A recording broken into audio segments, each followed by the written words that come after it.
So ayan.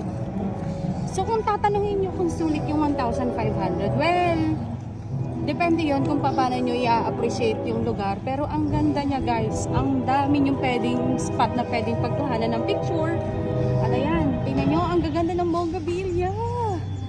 So eto na yon. So eto na guys. Ito nga pala yung ticket guys.